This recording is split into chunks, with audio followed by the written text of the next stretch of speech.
നമ്മൾ ഇന്നത്തെ പരിപാടി എന്താ വെച്ച് കഴിഞ്ഞാൽ കഴിഞ്ഞ വെള്ളിയാഴ്ച നമുക്ക് രാവിലെ നമുക്ക് സമയം കിട്ടാത്തതുകൊണ്ട് ഈ വെള്ളിയാഴ്ച നമ്മൾ അലാറം വെച്ചുകൊണ്ട് രാവിലെ 7 മണിക്ക് നീച്ചുകൊണ്ട് നേരെ പുറത്തേക്ക് ഇറങ്ങി നോക്കി. പുറത്തേക്ക് ഇറങ്ങി നോക്കിയപ്പോഴാണെങ്കിലോ വണ്ടിമേ കൂടെ ഫുള്ള് പൊടിയും ചളി. പിന്നെ നമുക്ക് സമാധാനം കിട്ടില്ലല്ലോ, ഈ വണ്ടി കൊണ്ട് എന്തായാലും പുറത്തേക്ക് ഇറങ്ങിയ ഫൈൻ ഉറപ്പാണ്. അങ്ങനെ നമ്മൾ ഇന്നലെ അലക്കാട്ട ഡ്രസ്സൊക്കെ പിന്നെയും വലിച്ചേറ്റിങ്ങാണ്ട് വണ്ടി കൈകാല പരിപാടി നോക്കി. അങ്ങനെ നമ്മൾ വണ്ടി കൈകാല സാമഗ്രികളൊക്കെ എടുത്തുകൊണ്ട് പുറത്തേക്ക് ഇറങ്ങി. കുറച്ചുകൂടി കഴിഞ്ഞാൽ ചൂട് കൂടും, ചൂട് കൂടി കഴിഞ്ഞാൽ പിന്നെ പണിയൊന്നും നടക്കില്ല. അങ്ങനെ ഒരു മൂളിപ്പാട്ടും പാടിയിട്ടേ പണി പെട്ടെന്ന്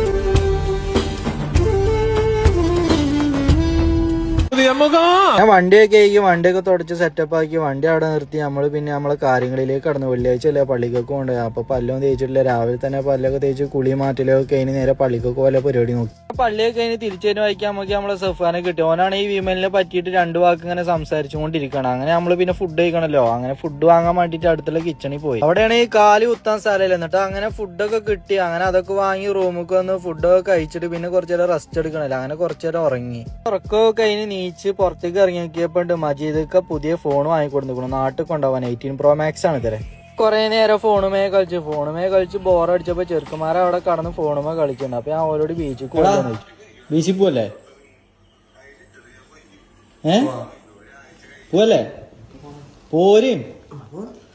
അങ്ങനെ നമ്മൾ അജ്മാൻ കോർണിഷിക്ക് എത്തി. അവിടെ പോയിട്ട് നമ്മൾ ചുറ്റുപാടൊക്കെ അങ്ങോട്ടും ഇങ്ങോട്ടും കുറെ നേരം വീക്ഷിച്ചുകൊണ്ട് അധികം ഇങ്ങനെ നടന്ന് പിന്നെ ബീച്ചിന്റെ അവിടേക്ക് നടക്കാൻ തുടങ്ങി. പോണ വഴിക്കാണ് കുട്ടികൾ ഇരിക്കുന്ന സാധനം കണ്ടത്. അപ്പൊ ആ കടക്കാരൻ പറഞ്ഞു അതിമ ഇരിക്കാൻ പറ്റില്ല, കുട്ടികളാണ്. നമുക്ക് പിന്നെ അനുസരണ നല്ലോണ്ട് പിന്നെ നമ്മൾ അതിമ തന്നെ കുറച്ച് അങ്ങനെ അയാളെയും വെറുപ്പിച്ച് പിന്നെ നമ്മൾ സിഗ്നൽ ക്രോസ് ചെയ്യാൻ പരിപാടി വെക്കും. സിഗ്നൽ ആണെങ്കിൽ ഇവിടെ സിഗ്നൽ ഫുൾ അപ്ഡേഷൻ ആയിക്കണു. ആകെ ഫുള്ള് സെൻസറും കാര്യങ്ങളൊക്കെ വെച്ചുകൊണ്ട് ഫുള്ള് സെറ്റപ്പ് ആയിക്കണം. അങ്ങനെ കുറച്ചേരം ബീച്ചിന്റെ അവിടെ നിന്നു. അങ്ങനെ നമ്മൾ അവിടെ ഒരു 10-12 മണി വരെ ചുറ്റിപ്പറ്റി വന്നുകൊണ്ട് പിന്നെ നേരെ റൂമിലേക്ക് തന്നെ പോകുന്നു. അപ്പൊ ഓക്കെ സെറ്റ് 30 ഇന്നത്തെ എത്രേ ഉള്ളൂ.